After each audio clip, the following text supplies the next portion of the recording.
Hi, YouTube folks. Welcome to RC Engineering. I've got the WPL B-24 Model A tow truck rig on the bench today. This is part two of a three-part series. In part one, I just explained what the body was and what the plans for the project was. In this video, I'm going to show some progress. So if you're interested in this truck, stay tuned.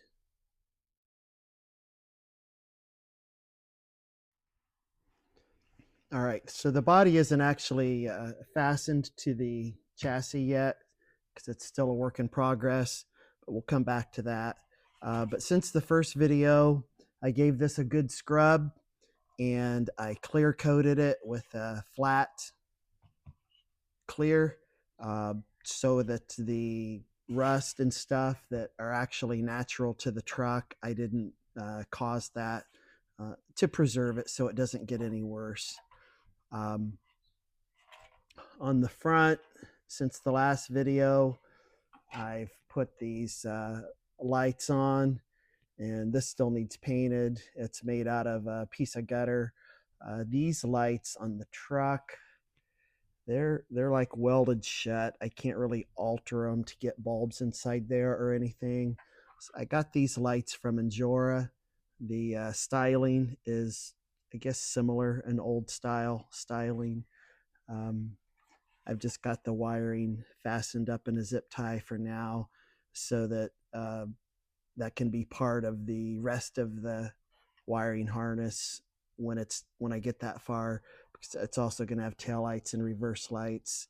I did cut a hole in the bottom here to find out that this hood area is hollow, so maybe I can hide some electronics in there, something that won't overheat, because these vents aren't real.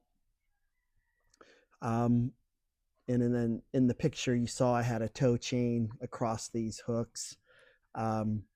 I took that off so it's not flopping around during the video. On the back, I have installed an operational TRX4M tow truck winch. I'm not going to go into a lot of detail on that because I have a video featuring that all by itself. I'll put a link to that video in the description, but I'm going to pause talking for a second and I'll show you that it operates.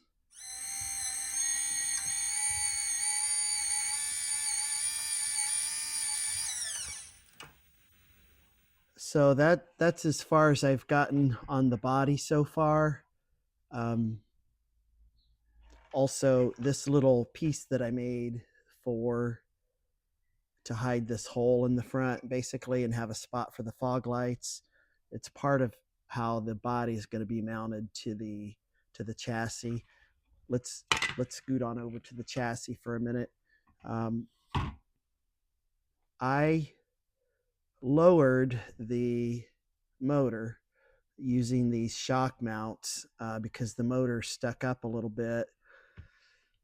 In hindsight, it's turned out that the fact that the motor sticks up a little bit is acceptable because when the wheels are compressed, the steering servo sticks up a little bit. And so what I've had to do is I took this part of the original B-24 bed and I trimmed it down to the correct height that equals how far this sticks up when the springs are fully compressed. And I'm going to mount that inside the tow truck body like that. And then these holes that are original to the B-24 line up with this, and that will bolt the truck onto the chassis when this is bolted onto the body. And then this hole here in the front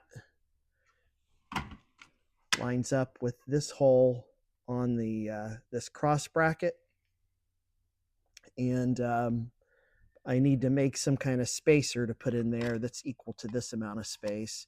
But what that's done for me, I guess accidentally, is I could also hide some electronics up in here. I'm not sure how it's all going to go together yet, but that is the idea.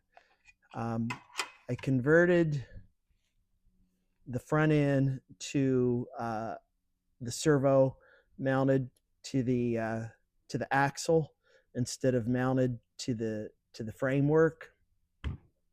I still had to use the original WPL link right here, but I did put this adjustable link in so I can get my wheels lined up correctly.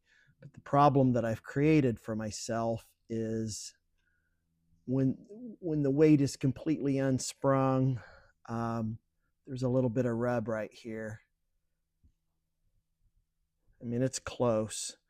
Now, when the body is on the truck and it puts a little compression on, I got a few millimeters in there, which is acceptable for driving. But if I get this truck into a spot where front end's off the ground, there's a little rub there. So I'm going to have to do some kind of alteration to that bracket. But that is everything for right now. It's coming along nice. There's going to be a part 3 video, and that will be a completed truck being demonstrated on the bench. And then after that, you'll see future run videos of the truck. So I appreciate you checking it out. Please check out some of my other videos if you get a chance. If you think it's appropriate, give me a like, a comment, a subscribe, a suggestion, hate mail, whatever you're interested in. Oh, one other thing I wanted to mention.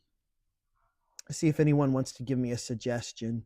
When this is mounted on here, approximately 12 millimeters off the frame, these wheels are going to be too small.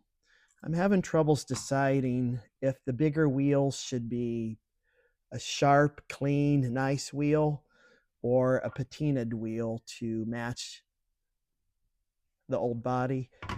On real cars, I see online a lot of vehicles where the old patinaed trucks still have fancy wheels on them, and that's the direction I'm thinking of going. But I'd be glad to hear from anyone who wants to throw out a comment. So thanks a bunch and have a great day. I appreciate y'all.